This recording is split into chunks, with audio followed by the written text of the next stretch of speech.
First of all, you brought Sean in on deadline day. Tell us a bit about him, why you brought him in. I think he adds to our squad. We had one left back, or one natural left back in Jordan Marshall, who's done very well, but a loss of form, an injury, or if I just want to change personnel, then we didn't really have the options. I wouldn't have seen it happening, and I don't want to do that with putting Cammy Kerr across or whatever, because you take a lot away from his game. So, but he's got real quality as well. He's a player I've seen over the last couple of years in the development squads for Hibs and in Hibs' first team more recently, and he's a player I really like, and he's come in and he's done great this week. He's played quite a few times over the last season and a bit for the Hibs first team. They've handed him a new deal recently, so they obviously rate him, so it can suggest he's going to be a very good addition to your squad. Yeah, I had seen that a couple of years ago that I liked him. Likewise, Finlay Robertson, Josh McPake, Lyle Cameron, that's been the good part about coming for that side of it. You see the quality that's coming through, but yeah, he's well regarded at Hibs. It's took a while to get it done because they've had injuries, and I spoke to their manager at the start of the window and they were waiting on a couple coming back, and thankfully Lewis Stevenson's back, but no, he's one that's very highly regarded at Hibs by certainly the staff, the players and the supporters, so we're happy to have him in here and he'll add to our squad. Obviously the window's now shut, but are you still looking at possibly bringing any more new faces in? Yeah, look, I'm delighted with the work we've done in terms of we've brought a lot in and we've put a new squad together with real quality, I believe. We've been well backed again, but I'll always look, and there's still players out there that I really like, but those players are also looking at other options that they might have or what's opened up for them, so, and other clubs are obviously doing the same, but yeah, we'll continue to look and see what we can do. What's the mood been like over the last few days after what was a difficult night at Tannadice a few days ago? Yeah, it's been good. Yeah, I was concerned, like you go away and it never happened to me. It was other than the Aberdeen game, which was a completely different night.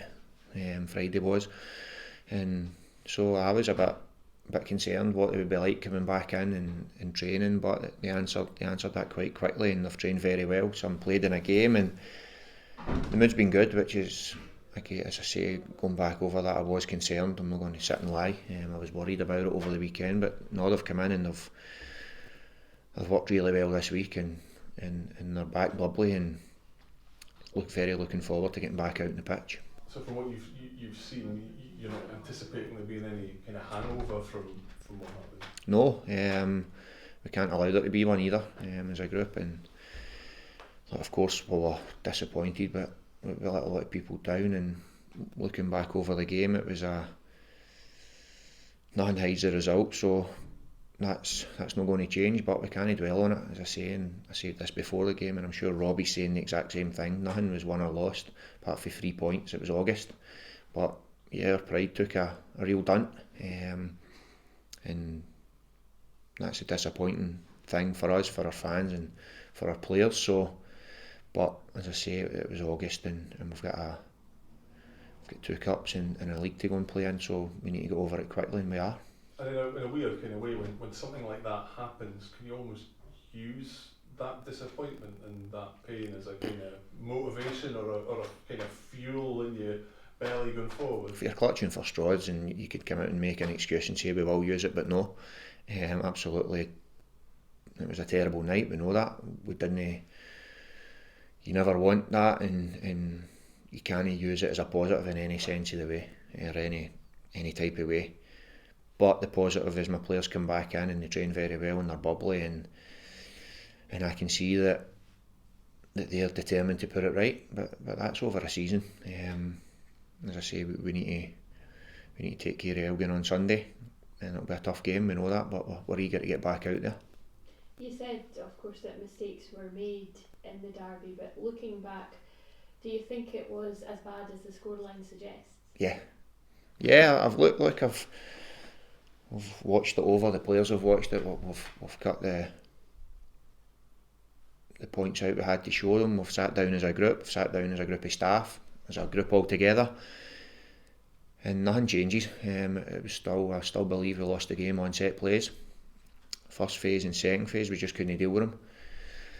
Now the other side of that is there were a lot of positives. It sounds daft, but there were some good bits of play. But ultimately, it doesn't matter. And again, I'm not going to sit here and say, yeah, it was like people call you up and you speak to people and they say, look, there were nothing much in the game, but we still lost 6-2. That's at the end of the day, that's what happened in the game. So I'm not papering over that. But there's things here that we didn't do well, or well enough in the night that we had been doing all season. So that gives me hope that we can get it right. And as a group, they were disappointed in how we dealt with set plays. So, but I'm not going to sit here and say we should have had this or that. We lost the game and that's it. And you said there won't be any hangover from it, but what do you do as a manager to help put that behind the players and the fans and move forward from it? Well, you hope that when your players come back in that you get the reaction, and so it was a worry again, because I've never experienced that as a manager before. So all weekend I was thinking, what's it going to be like when we do get back to the real stuff? And not everybody suffered over the weekend, but that's natural. But you come in and you get the balls out, and quickly the players get down to hard work again, and it looked like my team again. But we were happy with the work last week leading up to the game, so I've been happy this week. So it's just a case of getting everybody back together and being bubbly, being positive, and going into Sunday. And just back to Sean Mackey, how much do you feel that this will work for all parties? As we're saying, he's a player who obviously Hibs highly rate. And you yourself, having been at Hibs, a player who knows how much expectation there is at Hibs, how much can he use this as a platform to go back to Hibs with so much more experience under his belt, being in a championship chasing side?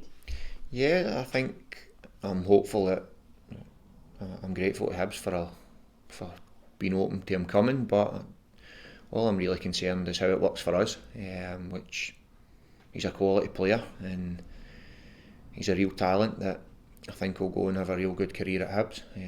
But we've got him at the minute, and you're right though, he's played in big games at that football club, and it can be a tough football club to play in big games if things aren't going right. Likewise here.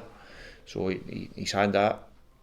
Our boys have now had it as well the other night. So he'll come in and he'll add, and he's got experience of big games. But above all else, he's a quality footballer that I think adds strength and depth and adds a lot of quality to our squad. That's why I'm so delighted to have him. How difficult is it for the players to go from the height of last week with the packed stadium that's there to playing in a cup competition where maybe the supporters won't be here in as many numbers? The height of Friday, I don't think there was. It was a packed stadium, yeah, but I don't think any of my players could have enjoyed that. So, look, when it's the same, that question can be asked, how can you go for performing well in training out to how do you handle going out there, or how do you train well after playing in front of the crowd against Aberdeen? How could we then train well the next day? But that's what they are.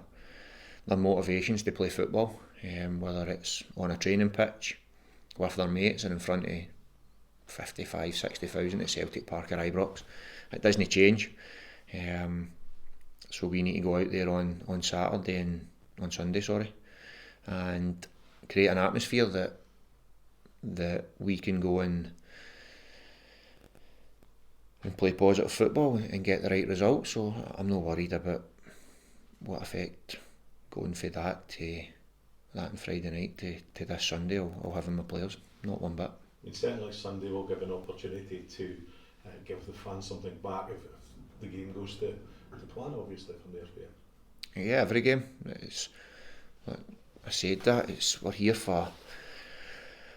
We've seen that the fans have come back and they're right behind us, and does every wee knock affect that? Probably. But it's now up to us again to get the backing, the welcome back. I've been at this club long enough, I know that they'll keep backing us, and I firmly believe that. But yeah, we need to be back on the pitch and doing it properly for them. Team news? everybody fit. Josh McPake and Finlay Robertson are in Spain with Scotland, so they'll not be available, but delighted for those two. Spoke to them, they're enjoying it. The weather's much better than here. So no, look, it's, and particularly Finn, he's never been in the full national setup. It's not the full, it's the under-19s, but what I mean by that is he was in the schoolboy team last year, so it's the first time for him, and I think he deserves it, certainly. I think his performances have merited this, and it's good for him to go and get the experience of that, and I'm sure we'll benefit for that as well.